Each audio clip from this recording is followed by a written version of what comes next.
আসসালামু আলাইকুম। ইমাম আবু দাউদ রাহিমাহুল্লাহ নামটি শুনলেই আমাদের চোখের সামনে ভেসে ওঠে জ্ঞান ও সাধনার এক উজ্জ্বল প্রতিচ্ছবি। সুন্নাহর অতল সাগরে নিমজ্জিত এক মহান ব্যক্তি, কিন্তু তার জীবন কতটা ধনাঢ্য ছিল সে সম্পর্কে আমরা কতটুকুই বা জানি। হাদিস সংকলনে এক বিশাল কর্মযজ্ঞ, যা আজও আমাদের পথ প্রদর্শক। সুনান আবু দাউদ শুধু একটি কিতাব নয়, এটি তার অবিরাম পরিশ্রম, গভীর নিষ্ঠা এবং আল্লাহর প্রতি অগাধ ভালোবাসার এক জীবন্ত প্রতীক। ইমাম আবু দাউদ রাহিমাহুল্লাহ এই হাদিসের সুবিশাল পরিমণ্ডলের এক উজ্জ্বল নক্ষত্র। হাদিস শাস্ত্রে অবদানের জন্য যে কজন মনুষ্যবৃন্দ স্মরণে হয়ে আছেন, তাদের মধ্যে ইমাম আবু দাউদ রাহিমাহুল্লাহ অন্যতম। তিনি একজন ইমাম, শাইখুস সুন্নাহ, প্রথম সারির হাফেজ এবং উচ্চ মর্যাদা সম্পন্ন একজন ব্যক্তি। প্রিয় দর্শক, জীবনী সিরিজের এই পর্ব আপনাদেরকে জানাই স্বাগত। গত ভিডিওগুলোতে আমরা আলোচনা করেছি ইমাম বুখারী রাহিমাহুল্লাহ, ইমাম মুসলিম রাহিমাহুল্লাহ, ইমাম তিরমিজি রাহিমাহুল্লাহ এবং মোহাম্মদ নাসিরউদ্দিন আলবানী রাহিমাহুল্লাহর জীবনী সম্পর্কে। আজকে আমরা আলোচনা করব ইমাম আবু দাউদ রাহিমাহুল্লাহর জীবনী সম্পর্কে। তো চলুন শুরু করি। জন্ম বংশ পরিচয়। নাম সুলাইমান, কুনিয়াত আবু দাউদ। পিতার নাম আশ আশ। তার পুরো নাম আবু দাউদ সুলাইমান ইবনুল আশ আশ ইবনু সাদ্দাদ ইবনু আমর ইবনু আমি। তাকে সুলাইমান ইবনু আশ আশ ইবনু ইসহাক আল আসাদি আল সিস্তানীয় বলা হয়। ইমাম আবু দাউদ রাহিমাহুল্লাহ 202 হিজরি মোতাবেক 817 খ্রিস্টাব্দে কান্দাহর ও সিস্টের নিকটবর্তী সিজিস্তানে জন্মগ্রহণ করেন। শিক্ষা জীবন। ইমাম আবু দাউদ রাহিমাহুল্লাহ এর প্রাথমিক শিক্ষা সম্পর্কে তেমন কিছু জানা যায় না। সম্ভবত তিনি নিজ গ্রামে প্রাথমিক শিক্ষা লাভ করেন। ইমাম আবু দাউদ রাহিমাহুল্লাহ এর বয়স যখন 10 বছর, তখন তিনি নিসাপুরের একটি মাদ্রাসায় ভর্তি হন এবং সেখানে তিনি প্রখ্যাত মুহাদ্দিস ইবনু সালামের নিকট হাদিস শাস্ত্র অধ্যয়ন করেন।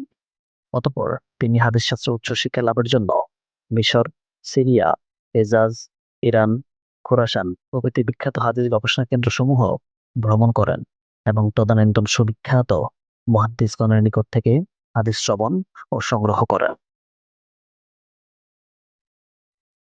ইমাম আবু দাউদ রাহিমাহুল্লাহ এর কর্মজীবন। ইমাম আবু দাউদ রাহিমাহুল্লাহ এর কর্মজীবনে পেশা সুনির্দিষ্টভাবে উল্লেখ না থাকলেও, যেহেতু তিনি জ্ঞান অন্বেষণ, হাদিস সংগ্রহের জন্য জীবনের বেশিরভাগ সময় ব্যয় করেছেন, তৎকালীন সময়ে হাদিস শাস্ত্রের পণ্ডিতগণ সাধারণত শিক্ষকতা, ফিকহ বিষয়ে ফতোয়া প্রদান এবং হাদিস সংকলনের মাধ্যমে জীবিকা নির্বাহ করতেন। ইমাম আবু দাউদ রাহিমাহুল্লাহ এর চরিত্র। ইমাম আবু দাউদ রাহিমাহুল্লাহ ছিলেন ইবাদত গুজার, পরহেজগার, জাহিদ, অন্যায় পরায়ণ লোক। দুনিয়ার ভোগ বিলাসের প্রতি তার কোনো মোহ ছিল না। ইমাম ইবনু দাসাহ উল্লেখ করেন যে ইমাম আবু দাউদের জামার একটি হাত প্রশস্ত এবং একটি হাত সংকীর্ণ ছিল। এর কারণ জিজ্ঞেস করা হলে তিনি বলেন, যে হাতটি প্রশস্ত তার মধ্যে আমি লিখিত হাদিস করে রেখে দিই এবং সংকীর্ণ হাতের মধ্যেই এ জাতীয় কিছুই নেই। সুনানে আবু দাউদ সংকলন। ইমাম আবু দাউদ রাহিমাহুল্লাহ এর সর্বাধিক বিশুদ্ধ গ্রন্থ হলো সুনানে আবু দাউদ। এই গ্রন্থটি কেবল একটি হাদিস গ্রন্থ নয়, বরং এটি হাদিস শাস্ত্রে একটি অসাধারণ কার্যপদ্ধতি, যাতে তিনি 5 লক্ষ হাদিস থেকে যাচাই বাছাই করে 4,800 হাদিস এই কিতাবে গ্রন্থভুক্ত করেন এবং প্রায় 20 বছর ধরে সংকলনের জন্য সাধনা করেন। এটি সুন্নাহ ও ইসলামী আইনের অন্যতম মূল ভিত্তি হিসেবে কাজ করে। কুতুবা সিত্তা বা 6টি সহিহ হাদিস গ্রন্থের মধ্যে এটি অন্তর্ভুক্ত। সুনান আবু দাউদ গ্রন্থটির বৈশিষ্ট্য এবং গ্রহণযোগ্যতা। ইমাম আবু দাউদ রাহিমাহুল্লাহ এর সুনান গ্রন্থ স্বীয় বৈশিষ্ট্যে সমুজ্জ্বল। গ্রন্থখানির উল্লেখযোগ্য বৈশিষ্ট্য হচ্ছে, এটি একটি সুনান গ্রন্থ। এতে শরীয়তের হুকুম আহকাম এবং ব্যবহারিক জীবনের প্রয়োজনীয় নিয়ম নীতি সম্পর্কিত হাদিস সমূহ রয়েছে এবং গ্রন্থটি ইমাম আবু দাউদ রাহিমাহুল্লাহ ফিকাহ কিতাবের ন্যায় অধ্যায় ও অনুচ্ছেদে সাজিয়েছেন এবং ফিকাহের দৃষ্টিভঙ্গিতে হাদিস সমূহ চয়ন করেছেন।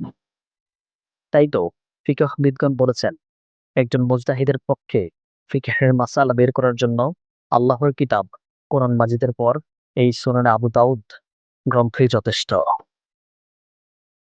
ইমাম আবু দাউদ রাহিমাহুল্লাহ 5 লক্ষ হাদিস থেকে যাচাই বাছাই করে 4,800 হাদিস এই কিতাবে সন্নিবেশিত করেছেন। তিনি নিজেই বলেছেন, আমি রাসূল সাল্লাল্লাহু আলাইহি ওয়াসাল্লামের ৫ লক্ষ হাদিস লিপিবদ্ধ করেছিলাম। তার মধ্যে থেকে যাচাই বাছাই করে মনোনীত হাদিস এই গ্রন্থে সন্নিবেশিত করেছি। এই গ্রন্থে সুলাসিয়াত অর্থাৎ সাহাবীদের স্তর থেকে তার পর্যন্ত ৩ জন বর্ণনাকারী বিশিষ্ট অনেকগুলো হাদিস রয়েছে। ইমাম আবু দাউদ গ্রন্থটিতে সন্নিবেশিত হাদিসসমূহ ভিন্ন ভিন্ন শিরোনামে উপস্থাপন করেছেন এবং বর্ণিত হাদিস ও তার সনদ সম্পর্কে আপত্তিকর কিছু দেখতে বলে মন্তব্য পেশ করেছেন। এই গ্রন্থখানি সর্বজন গ্রহণযোগ্য সংকলনের মর্যাদা অর্জন করেছে।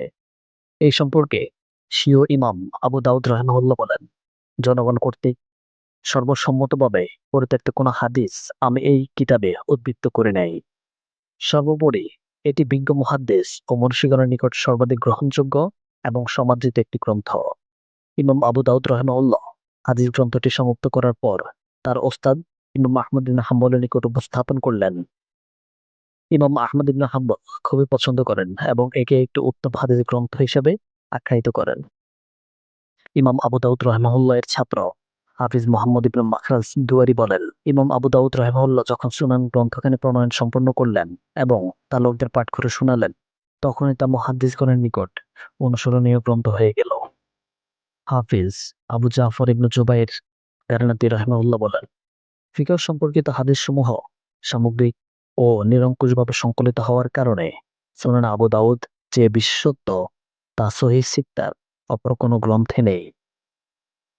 ইমাম গাজ্জালী রাহিমাহুল্লাহ বলেন, হাদিসের মধ্যে এই একখানি গ্রন্থই মুজতাহিদের জন্য যথেষ্ট। মুহাদ্দিস জাকারিয়া সাজি বলেন, ইসলামের মূল হচ্ছে আল্লাহর কিতাব, আর ইসলামের ফরমান হচ্ছে সুনানে আবু দাউদ। ইমাম খাত্তাবী রাহিমাহুল্লাহ বলেন, আবু দাউদের সুনান গ্রন্থ একটি মর্যাদাপূর্ণ গ্রন্থ। ইলমে দ্বীন সম্পর্কে এর সমতুল্য কোনো গ্রন্থই রচয়িত হয়নি। মূলত এই সুনান গ্রন্থখানি ইমাম আবু দাউদ রাহিমাহুল্লাহকে হাদিস শাস্ত্রে অসাধারণ সম্মানের আসনে আসীন করেছেন।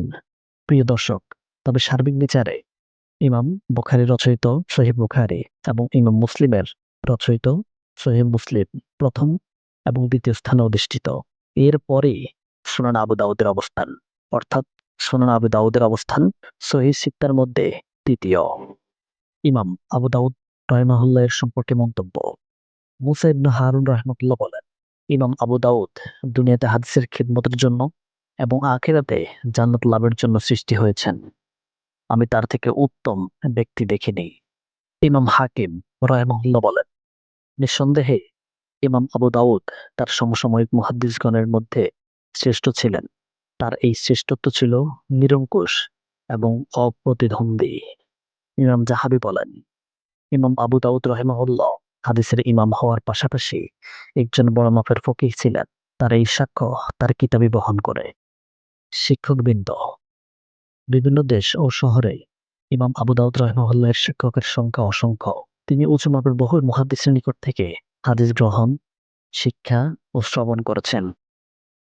তন্মধ্যে উল্লেখযোগ্য ব্যক্তি হচ্ছেন বাগদাদে আহমদ ইবনে হাম্বল ও তার সমপর্যায়ের আলেম হতে, মিশরে আহমদ ইবনু সালিহ ও অন্যান্য ব্যক্তি হতে, কুফা শহরে হাসান ইবনু রাবিঈ, বুরানি হতে আহমদ ইবনু ইউনুস ও একটি দল হতে, মক্কাতে কানবী সুলেমান ইবনু হারব হতে এবং অন্যান্য অনেক আলেমের নিকট থেকে তিনি হাদিস সংগ্রহ, শ্রবণ ও লিপ্ত করেছেন।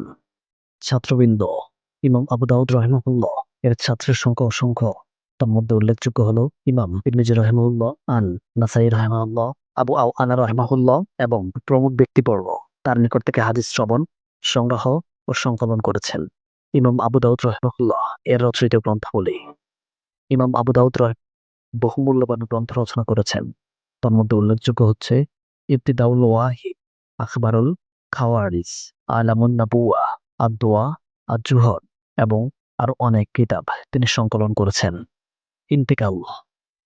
ইলমে হাদিসের এই মহান খাদেম 275 হিজরি সালে 16 শাওয়াল 73 বছর বয়সে বসরানগরে ইন্তেকাল করেন। ইন্না লিল্লাহি ওয়া ইন্না ইলাইহি রাজিউন। আল্লাহ তাকে জান্নাতুল ফেরদাউস নসিব করুন এবং জান্নাতের সুউচ্চ মাকাম দান করুন। প্রিয় দর্শক, যদি ভিডিওটি ভালো লাগে অবশ্যই শেয়ার করে দিবেন।